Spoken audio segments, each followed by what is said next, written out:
ধৈর্য ধরে যে কোনো কাজ করলেই কিন্তু সেই কাজ সফলতা আসে। তবে রান্নাটা যদি আপনি ধৈর্য ধরে সুন্দরভাবে করেন তাহলে আপনার রান্নাও কিন্তু পারফেক্ট হবে। হ্যালো ফ্রেন্ডস, আসসালামু আলাইকুম। আজকে হাঁসের ডিম ভুনা করে দেখাবো। যারা নতুন বন্ধু আছেন তাদের অবশ্যই কাজে আসবে। প্রথম ডিমটাকে সিদ্ধ করে নিয়েছি ঢাকনা দিয়ে ঢেকে, বেশি করে পানি দিয়ে। তারপরে চুলায় একটি প্যান বসিয়ে প্যানের মধ্যে তেল দিয়ে তেলটা গরম করে ডিমটা একটু লাল করে ভেজে নিলাম।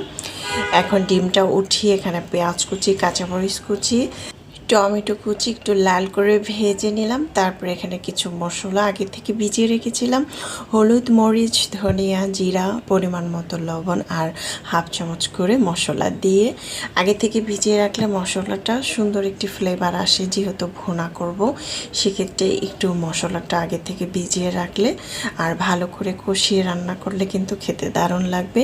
ডিমটা দেওয়ার পরে কিছুক্ষণ কষিয়ে তারপর দিয়ে দিলাম বেশি করে পানি, 2 কাপ থেকে 3 কাপ, যেহেতু আমি ঝোল রাখবো।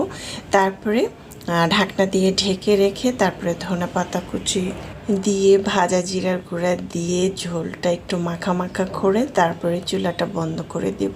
এই ঝোলটা দিয়ে সবাই পেটটা ভরে ভাত খাবে। বাসায় ঝটপট মেহমান চলে আসলে কিন্তু আমরা এভাবে তৈরি করতে পারি।